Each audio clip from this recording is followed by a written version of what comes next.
नमस्कार मित्रांनो, smart investor या यूट्यूब चॅनलमध्ये आपलं स्वागत आहे. आज आपल्याला या व्हिडिओमध्ये मल्टीबॅगर स्टॉक म्हणजे काय याची माहिती घ्यायची आहे व मल्टीबॅगर स्टॉक कोणकोणते कंपनीमध्ये गुणधर्म असतात त्या मल्टीबॅगर स्टॉकच्या कंपनीमधील हे आपल्याला या व्हिडिओमध्ये शिकायचं आहे. जर तुम्ही आपल्या चॅनलवर नवीन असाल तर आपल्या चॅनलला सबस्क्राईब करा, कारण की सबस्क्राईब केल्यामुळे मराठीमधून शेअर मार्केट शिकता येऊ शकेल, जे की मराठीमधून सर्व बेसिक माहिती तसेच वेगवेगळे अपडेट्स या चॅनलमधून मिळत राहतील. चला तर मग आपण व्हिडिओला सुरुवात करूयात. आता मल्टीबॅगर स्टॉक म्हणजे काय या ठिकाणी आपल्याला बघायचं आहे. मल्टीबॅगर स्टॉक म्हणजे कंपनीचे असे इक्विटी शेअर्स जे त्यांच्या मूळ संपादन खर्चापेक्षा लक्षणीय परतावा देतात. हे असे स्टॉक आहेत ज्यात अपवादात्मक परतावा देण्याची क्षमता असते, ज्यामुळे गुंतवणूकदारांची सुरुवातीची गुंतवणूक अनेक पटीने हे वाढते. आता याचं उदाहरण जर घ्यायचं असेल तर आपल्याला या ठिकाणी उदाहरण पण आपण घेऊ. जर तुम्ही एखाद्या शेअर्समध्ये 100 रुपयाचा स्टॉक खरेदी केला आणि तो 200 रुपयापर्यंत वाढला तर आपली गुंतवणूक ही 100% परतावा दिली असं आपण समजतो. पण याचा अर्थ की गुंतवणुकीचे मूल्य दुप्पट झाले आहे. जर समजा त्या स्टॉकची किंमत 100 रुपयाच्या 300 रुपयाने वाढली तर आपली गुंतवणूक ही 200% वाढली असं आपण म्हणजे 200% रिटर्न त्या कंपनीनं परतावा दिलेला आहे. म्हणजे 2 बॅगर आहेत हे असे आपल्याला म्हणता येऊ शकतात. मल्टीबॅगर स्टॉक अनेकदा ग्रोथ स्टॉक्स असेही संबोधले जाते, कारण त्यांच्या एकूण बाजारापेक्षा खूप वेगाने वाढ होण्याची क्षमता असते. मल्टीबॅगर स्टॉकची संकल्पना वाढीच्या शक्तीने म्हणजे चक्रवाढ जशी पद्धत होते तशा पद्धतीनं त्या पट्टीमध्ये चक्रवाढ पद्धतीनं त्या मल्टीबॅगर स्टॉकमध्ये वाढ होत असते, जिथे की अगदी माफक सुरुवातीच्या गुंतवणुकीमध्ये देखील कालांतराने मोठ्या प्रमाणात संपत्ती त्या गुंतवणुकीची ही निर्माण होते. आता या ठिकाणी मल्टीबॅगर शेअर्स निर्माण करण्यासाठी कंपन्या कोणकोणते गुणधर्म त्या कंपनीमध्ये असले पाहिजेत याची पण माहिती आपल्याला एक मुद्द्यानं बघायची आहे. मल्टीबॅगर शेअर्स निर्माण करण्यासाठी कंपनीकडे अनेक वैशिष्ट्ये असणं हे आवश्यक आहे. आता यामध्ये कोणते कोणते वैशिष्ट्ये असणे आवश्यक आहेत ते आपल्या ठिकाणी बघायचे. पहिला मुद्दा आहे मजबूत मूलभूत तत्वे म्हणजे फायनान्शियल ग्रोथ.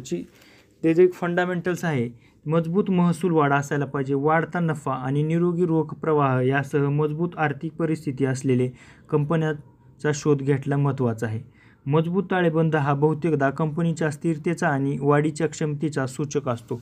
म्हणजे जे काय कंपनीचं नेट प्रॉफिट होतं आहे ते कंपनीचं नेट प्रॉफिट हे प्रत्येक क्वार्टर वाढलं पाहिजे आणि कंपनीची ग्रोथ ही हेल्दी असली पाहिजे या ठिकाणी आपल्याला सांगितलेलं आहे. आता दुसरा महत्त्वाचा मुद्दा आहे नाविन्यपूर्ण व्यत्यय.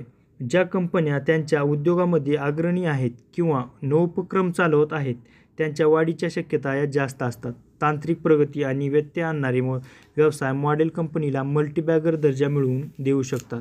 म्हणजे जसं कंपनीमध्ये सध्या कंपनी वेगवेगळे तांत्रिक बदल करून म्हणजे व्यवसायामध्ये तांत्रिक बदल करून चांगल्या पद्धतीचं मॅनेजमेंट करून त्या व्यवसायामध्ये वाढ करते, अशा कंपनीमध्ये हे मल्टीबॅगर कंपन्या होण्याची शक्यता जास्त असते.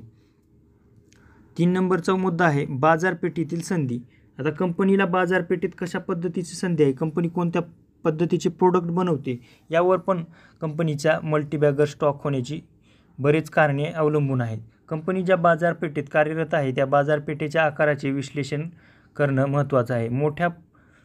मोठ्या पत्त्यायोग्य बाजारपेठेमुळे वाढीसाठी अधिक वाव मिळतो. ज्या कंपन्या लक्षणीय बाजारपेठेतील वाटा मिळवून शक्यता त्यांना मल्टीबॅगर बनण्याची संधी ही चांगली उपलब्ध असते. चौथा मुद्दा आहे स्पर्धात्मक फायदा. आता बऱ्याच ठिकाणी कंपनीमध्ये प्रत्येक स्पर्धा असते, पण त्या ठिकाणी काही कंपन्यांना फायदासुद्धा मोठ्या प्रमाणात होतो. शाश्वत स्पर्धात्मक फायदा असलेल्या व्यवसायाचा शोध घ्या, ज्याला बहुतेकदा असे संबोधले जाते की यामध्ये मजबूत ब्रँड ओळखला, अद्वितीय तंत्रज्ञान किंवा उत्पादन किंवा सेवेचे विशेष अधिकार समाविष्ट असू शकतात. म्हणजे या ठिकाणी त्या कंपनीचा ब्रँड हे मजबूत असलं पाहिजे. कंपनी जे काही प्रोडक्ट बनवते ते प्रोडक्ट व्यवस्थित असणं महत्त्वाचं आहे. जर समजा एखादी शूज कंपनी असेल तर शूज एक नामांकित कंपनीचे शूज त्या ठिकाणी असणं महत्त्वाचं आहे. यावेळेस हे स्पर्धेला तोंड देऊ शकतात. 5वा मुद्दा आहे व्यवस्थापन गुणवत्ता. एक सक्षम आणि दूरदर्शी व्यवस्थापन संघ महत्त्वपूर्ण फरक घडवू शकतो. प्रभावी नेतृत्व कंपनीला वाढीच्या संधीकडे मार्गदर्शन करून शक्यतो आव्हानांना तोंड देऊ शकतात.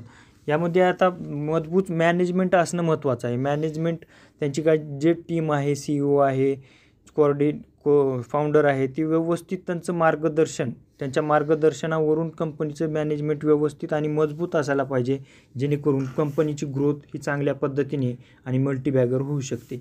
6 नंबरचं आहे स्केलेबिलिटी. आता स्केलेबिलिटीमध्ये ज्या कंपन्यांचे व्यवसाय मॉडेल खर्चाची वाढ न करता स्केलिंग करून शक्यता त्यांना जलद वाढ होण्याची शक्यता असते. म्हणजे कमी खर्चात जास्त प्रॉफिट कमवणाऱ्या कंपन्या हे चांगला परतावा देऊ शकतात. म्हणून एखादी मल्टीबॅगर जर स्टॉक निवडायचा असेल तर व्यवस्थित त्या कंपनीचं अशा पद्धतीचं सर्व विश्लेषण करणं हे महत्त्वाचं आहे, जेणेकरून की आपल्याला चांगल्या पद्धतीचा फायदा होऊ शकतो. मित्रांनो, जर तुम्हाला ही माहिती आवडली असेल आणि फायद्याची वाटली असेल तर चॅनलला सबस्क्राईब करा व हा व्हिडिओ जे शेअर मार्केटमध्ये नव्याने काम करणारे मित्र असतील वगैरे त्यांना पण हा व्हिडिओ पाठवा, जेणेकरून त्या योग्य निर्णय घेतील. कारण की सध्या शेअर मार्केट हे मंदीमध्ये आहे आणि मंदीमध्ये असताना चांगल्या कंपनीचे शेअर्स घेऊन ठेवणे महत्त्वाच्या आणि व्यवस्थित मल्टीबॅगर शेअर्स हे निवड करणं महत्त्वाचं आहे, जेणेकरून की भविष्यात हे फायदा देऊ शकतात. अनेक जण मराठी व्यक्तींना माहिती नसते की शेअर मार्केटमध्ये नवीन आल्यानंतर ते छोट्या कंपनीचे कमी प्राईज असलेले शेअर्स घेऊन ठेवतात. पण असं न करता कंपनीच्या किमतीकडे न बघता त्या कंपनीच्या ग्रोथकडे आणि मॅनेजमेंटकडे बघून व्यवस्थित कंपनीवर ब्रँडेड व्हॅल्यू असलेल्या कंपनीच्या स्टॉकमध्ये गुंतवणूक करणं हे महत्त्वाचं असतं. त्याच्यामुळे आपण हा व्हिडिओ एज्युकेशनल पर्पजसाठी बनवतो व आपल्या व्हिडिओमधून बरीच माहिती ही चांगल्या पद्धतीने सांगण्याचा मराठीमधून प्रयत्न केला जातो. त्याच्यामुळे तुम्ही चॅनलला नक्की सबस्क्राईब करा, जेणेकरून तुम्हाला असेच नवनवीन व्हिडिओ यापुढे मिळत राहतील. धन्यवाद.